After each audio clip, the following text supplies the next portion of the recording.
Hi and welcome to another edition of Mad Jack's Production Shack. Here we have my Rode video mic. Now I'm not sure if you're the same as me, but if you've got these little rubber mountings here, as you can see it's snapped off and they're quite feeble really. So what we need to be doing is looking at replacing these. So what I've actually done is, rather than going to Rode and trying to find those, which I'm sure is probably quite expensive, I went to Screwfix and bought this, which is a 419 piece O-ring set, which I'm sure some of those O-rings should quite suitably replace the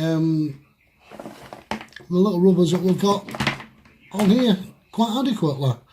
Now I'm not sure what size they are, but what I will do is when I found out a suitable size one, then I will let you know, and then you can just go out and buy the odd half a dozen or 10 as opposed to buying a full collection like this.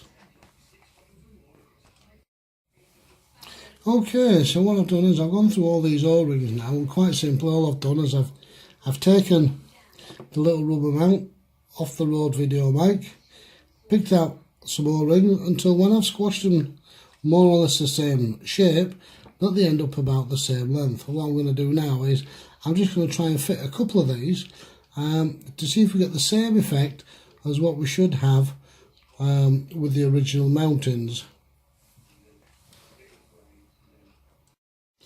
Okay, so I've had to go with the front mountings and that seems fairly quite straightforward.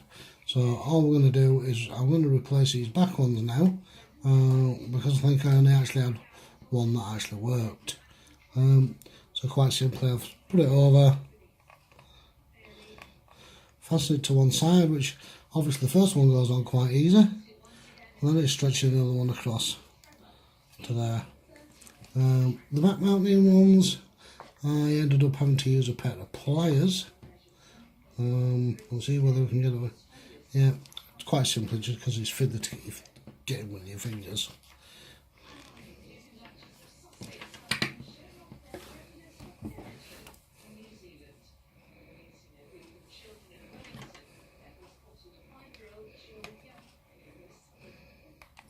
Chuck it over there.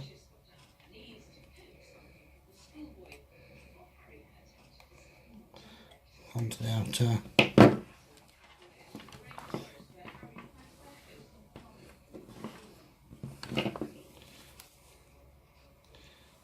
And again, same thing, hooking it.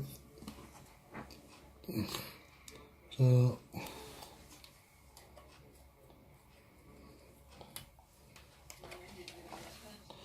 it's quite simple.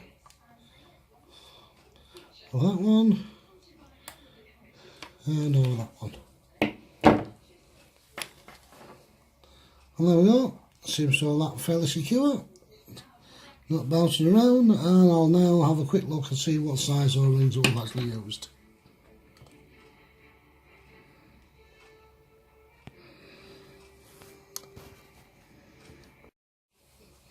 Okay, so I've had a look. This is a Hilker set, and according to this is R05, which obviously internal diameter's 10 and the section's 1.5, which I don't think actually the 1.5 does actually make any kind of difference, but that's a 10mm O-ring. If you get one slightly smaller, then it'll fit. I don't know whether the 7mm one will do it, but certainly a 9 or an 8 will probably be okay for you. Thanks for listening, and if you found this useful, give us a thumbs up, subscribe, do your thing. Bye now.